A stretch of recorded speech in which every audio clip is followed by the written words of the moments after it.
다음 소식입니다. 경기도 안산에서 숨진 채 발견된 남녀 4명 가운데 일부는 자살 사이트를 통해 알게 된 것으로 드러났습니다. 인터넷이나 SNS로 만나 극단적 선택을 하는 사례가 끊이지 않고 있는데 전문가들은 사이트 운영자에 대한 처벌을 강화하고 사회 구조를 바꿔야 한다고 지적합니다. 황정현 기자입니다.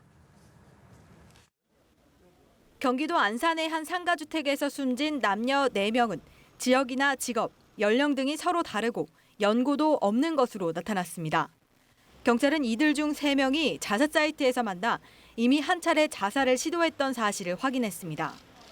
지난해 경기도 부천의 한 원룸에서 남녀 3명이 자살을 시도해 1명이 숨진 사건과 경남 진주 승용차에서 20대 남녀 4명이 숨진 채 발견된 사건 역시 특정 사이트가 연결 통로인 것으로 추정됐습니다.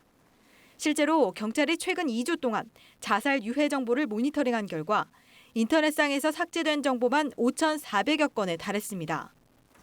자살 사이트에 대한 경각심이 높아지면서 주요 포털 사이트에서는 검색이 차단되고 있지만 비공개 커뮤니티나 SNS상에서는 사실상 규제가 어려운 실정입니다.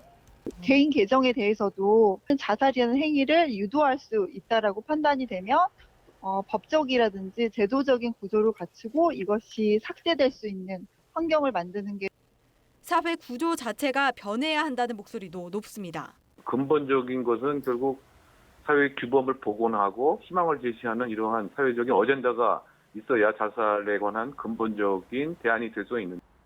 연합뉴스 TV 황정현입니다.